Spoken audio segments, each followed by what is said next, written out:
नमस्कार, आप हैं बसंत गुरु जी के साथ। हम चर्चा कर रहे थे पारिवारिक जीवन में वैवाहिक जीवन की शुरुआत।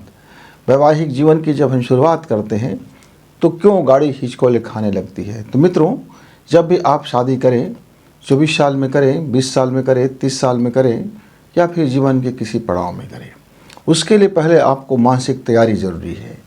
वह मानसिक तैयारी क्या है मित्रों? वह यह है कि आप जब भी वैवाहिक जीवन की शुरुआत करेंगे तो जीवन में बहुत सारे बदलाव आते हैं और उन बदलावों को आपको स्वागत करना होगा। उन बदलावों के बारे में आपको सोचना होगा।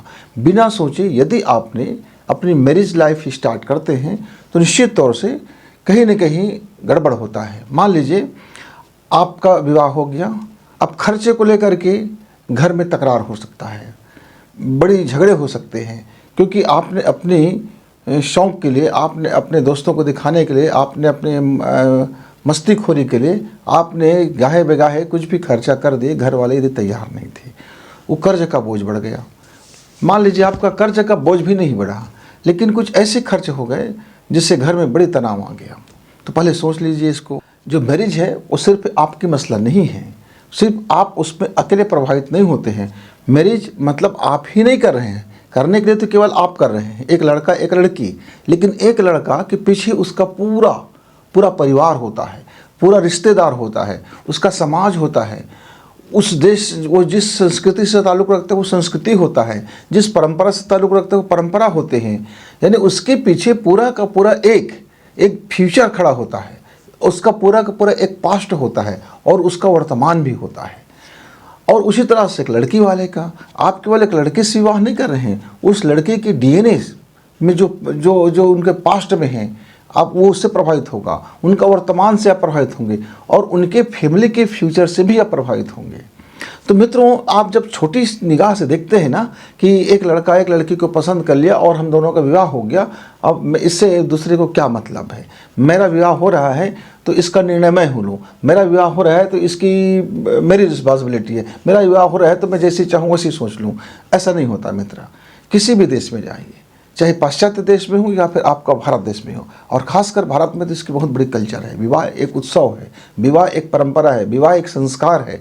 यहाँ विवाह को सिर्फ सेक्स का साधन नहीं माना गया, यहाँ विवाह को सिर्फ लड़की लड़का का एक पार्टनरशिप नहीं माना गया, यहाँ विवाह को एक लाइफ पार्टनर नहीं माना गया, यहाँ विवाह को दैवी अनुग्रह माना गया, ईश्वर की एक व्यवस्था माना गया, हमारे आने वाले फ्यूचर का एक प्लान माना गया। एक लड़का ने विवाह किया और उसके कुछ दिनों के बाद संतान नहीं हुआ। अब वो कहने लगे कि भाई अब मुझे दूसरी लड़की से विवाह कर लेनी चाहिए, आपके कोख से संतान नहीं हो रहा है, आप बांझ हो वगैरह वगैरह। तो लड़के भी कहने लगे आप मेरे जीते जी दूसरा विवाह नहीं कर सकते, मुझको अधिकार मिला हुआ है। अब घर में हो गया ना टंटा, हो गया ना, क्योंकि एक विचारधारा है कि आपका संतान नहीं है तो हमको संतान चाहिए। वो एक विचारधारा है, उसके संस्कार है। और आप जो अधिकार बता रहे हो वो आपके फैमिली से जो आपने अधिकार लेकर के आए हो, वहाँ जो आपको बताया गया है कि आपका क्या क्या मौलिक अधिकार है, आपको एजुकेशन दिया गया, आपके घर वाले का जो संस्कार है वो आप उसके साथ खड़े हो।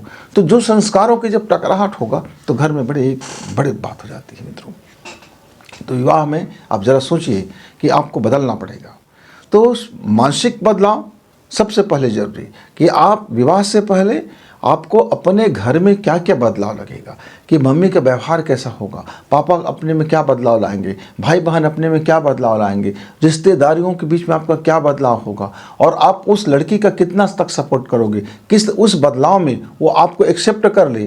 आप उनको पहले एक्सेप्ट करोगे, जब आप उनको एक्सेप्ट करोगे तो उनका जो खाने पीने का तरीका है, उनका जो जीवन देने का तरीका है, उनका जो सोच विचार का तरीका है, उनके फैमिली का जो परंपरा है, उनके फैमिली के रीति रिवाज है, उनके फैमिली जो संस्कार है वो उन पर हावी होगा। तो जब वो आपके घर में आएगा तो ज़्यादा बड़ी जिम्मेदारी लड़के वाले पक्ष को हो जाता है, क्योंकि लड़की तो सब कुछ छोड़ के आ गया है, अब पूरा का पूरा आपके ऊपर आश्रित हो गया है। तो ये बदलाव की तैयारी यदि आप करते हैं, चाहे घर का बदलाव हो, रहने का बदलाव हो, कमरे का बदलाव हो, और आपका किचन का चाहे बदलाव हो, बैठक कमरे का बदलाव हो, आपका बेडरूम का चाहे बदलाव हो, लोगों से मिलने जुलने का तौर तरीका का बदलाव हो, तो मित्रों सारी चीज़ें आपको एक सिस्टम से बदलना पड़ता है। वैसे ही जब लड़की अपने ससुराल जाती है तो उनको भी उसकी परंपरा को स्वीकार करना है, उसके स्वभाव को स्वीकार करना है, उस परिवार की आदत को स्वीकार करना है, उस परिवार के रहन सहन को स्वीकार करना है, उस परिवार के जीने के तरीका को स्वीकार करना है, उस परिवार के सोच विचार को स्वीकार करना है, उसमें अपने आप को कितना वो फिट कर सकती है, अपने को कितना वो चेंज कर सकती है, वो कहाँ तक बिना क्षति पहुँचे, बिना उनके स्वाभिमान को ठेस पहुँचे, बिना उसके तकलीफ में आए, वो अपने आप को कितना स्वीकार कर सकता है। लड़के पक्ष का जो हैबिट्स है, थिंकिंग है, जीवन शैलियाँ हैं ना, लाइफ स्टाइल है इत्यादि को, तो लड़के को भी इसकी तैयारी करनी चाहिए। सिर्फ एक लड़का मिल जाएगा, हमारा गोल्डन नाइट होगा, हम टूर पे चले जाएंगे, हम खाएंगे पिएंगे मस्त रहेंगे, और मैं नौकरी करती रहूँगी, इस पर कोई हस्तक्षेप नहीं होगा, मेरा सास ससुर से कोई मतलब नहीं होगा, मेरे ननंद देवरों से कोई मतलब नहीं होगा, उनके किसी भी परिवार के किसी फैमिली लोगों से मेरा कोई लेना देना नहीं होगा, मेरा जीवन स्वतंत्र होगा, मेरा और मैं और मेरा पति, और पति भी ठीक है वो मान ले तो ठीक है, नहीं तो मैं अपने स्वतंत्र जीवन में इकाई हूँ, मैं किसी की दासी नहीं हूँ, मैं किसी की चाकरी क्यों करूँगी। पहले से यदि भावना आपके मन में है तो फिर घर में बड़ा टंटा होने वाला है। लेकिन यदि आप स्वीकार भाव से आते हैं कि मेरी मम्मी पापा जैसे हैं वैसे ही मैं जिसके घर में जा रहा हूँ, मैं जो मेरा दूल्हा है उसके मम्मी पापा भी मेरे ही मम्मी पापा हैं, उनकी भाई बहन मामा मामी ताऊ ताया चाची चाचा रिश्तेदार पड़ोसी, उनके जो घर का स्नेह प्रेम ये सब मेरे ही तो हैं, तो मेरे ही हैं, और मैं अचानक बाहर से आया हूँ तो मुझको यहाँ के रीति रिवाज नहीं पता, यहाँ की सोच विचार नहीं पता, यहाँ की जीवन शैली नहीं पता, यहाँ के जागने और सोने का। इस बात का पता करना होगा कि आप अपने को कितना बदल सकते हो, कितने में बदलाव को आपको सहज स्वीकार्य है, और कहाँ बदलने पे आपको बड़ी अड़चनें हो रही है। मानसिक अड़चन हो रहा है, शारीरिक अड़चन हो रहा है, कि आपका हैबिट्स का अड़चन हो रहा है, कि विचार में अड़चन हो रहे हैं, कि आपके जीवन दर्शन में अड़चन हो रहा है, कि आपके नौकरी में अड़चन हो रही है। यानी अड़चन है कहाँ, रुकावट कहाँ पर है। आप अपने को, जैसे मान लीजिए मुझको ये बलशाली बनना है तो यहाँ की कोशिकाओं को मुझको तोड़ना पड़ेगा।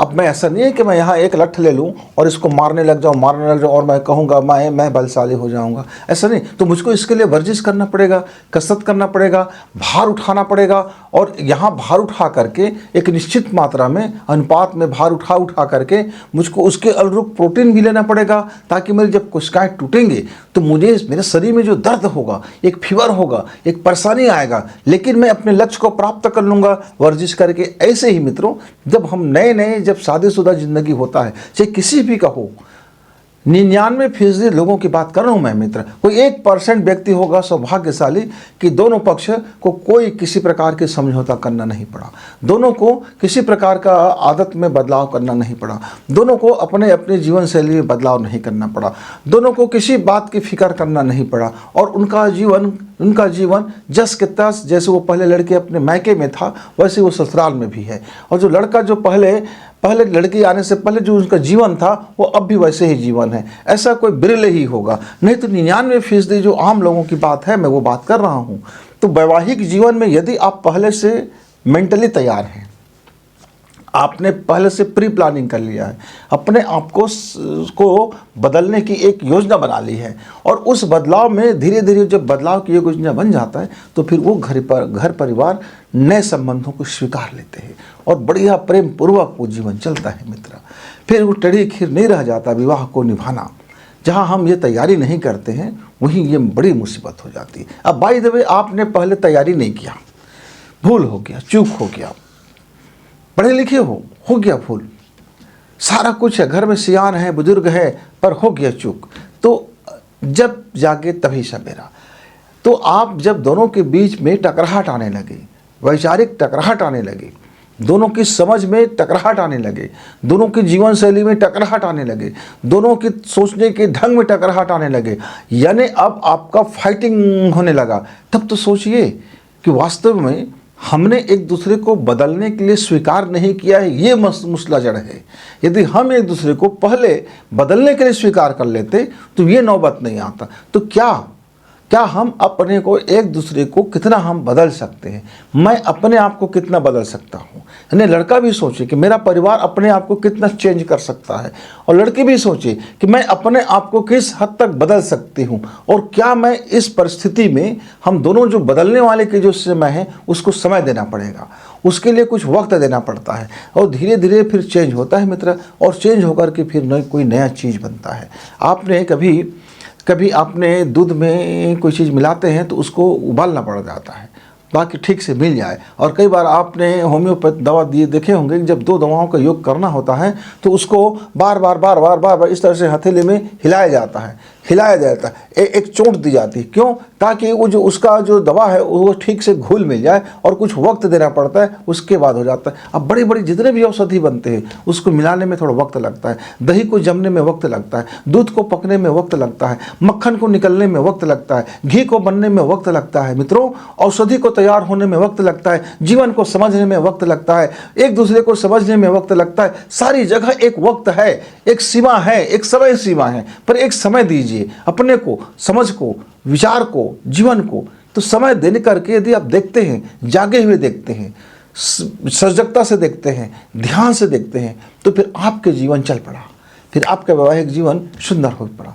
फिर चल पड़ा। यही तो है रहस्य, जिंदगी की खुशी का रहस्य, वैवाहिक जीवन की सफलता का रहस्य। अब ये इसलिए बदलाव की जरूरत होती है मित्र। तो आप अपने को कहाँ तक चेंज कर सकते हैं, ये जीवन की सफलता का रहस्य है मित्र। इसमें आपका जीवन आपका योग भी सधेगा, और आपका संसार भी सधेगा, और आपका जो उपासना भी मिलेगा, और आपको सांसारिक सुख भी मिलेगा, और भौतिक संसाधन भी मिलेंगे, प्रगति भी होगा, डेवलप भी होगा, यानी जीवन के चहुमुखी विकास हो जाएगा मित्र। लेकिन अपने आप को आप जरा समझिए तो, आजकल इन दिनों थोड़ी सी यहीं पर लोचा मैं देख रहा हूँ। मेरे पास जितने मित्र आते हैं या जिन जिन लोगों की मैं कहानी सुनता हूँ, उनके मूल में यही जड़ होता है कि वह विवाह तो कर लिया पर अपने को बदलने की तैयारी नहीं किया था।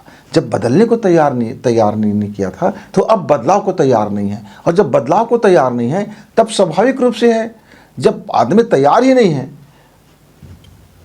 पहले से किसी चीज की कोई योजना ही नहीं है, और सडनली विवाह हो गया, तो जब अचानक विवाह हो गया, अब अचानक परिस्थितियां बदल गई, अचानक घर बदल गया, अचानक रहन सहन बदल गए, अचानक सोच विचार बदल गया, सारा चीज तो सडनली बदल गया। तो अब इसमें तो भैया विवाद तो संभावना ही है। तो ज़रा सोचिए तो सही, क्या आप अपने को बदलने के लिए राजी हैं? और जिस हद तक आप बदल सकते हैं, क्या वहाँ तक आपने बदला? क्या बदलने के लिए आप एक दूसरे को समझे? क्या समझने के लिए राजी हुए? यदि हुए तो आपकी टंटा समाप्त हो जाएगा, और फिर आपका जीवन सुंदर, बेहतर और आनंदपूर्वक गुजरेगा मित्र। जरा देखिए, हमारे पुराने ज़माने में लोग समझाते थे, बैठा करके बार बार लड़के लड़का को समझाते थे, और घर में परिवार की बात सुन ली जाती थी। कुछ समय के लिए उनको समय दी जाते थे, फिर 6 माह के बाद कोई बात आ जाता, फिर बुजुर्ग बैठते, फिर उनको समझाते, और फिर उनके लिए 1 साल तक के बाद चलती रहती, और धीरे धीरे फिर वैवाहिक जीवन उनका चल पड़ता। बच्चे आ जाते, और उनका वो घर को स्वीकार कर लेता, वो इस घर को अपना घर मान लेता, और इस घर वाले भी उस बहू को अपना ही अंग मान लेते, और अपना ही परिजन मान लेते, अपना अंग वयम मान लेते। बस मानने का ही तो है मित्र। जिस क्षण आप अपने मानसिकता से मानते हो, उसी क्षण से आपकी बदलना शुरू हो जाता है, और उसी क्षण से स्वीकार भाव शुरू हो जाता है। आपका नहीं मानना ही सबसे बड़े टंटा का कारण बनता है। तो आप सपोज आप वैवाहिक जीवन में आ चुके हो, तो अपने को बदलने के लिए राजी कर लो, फिर आपका जीवन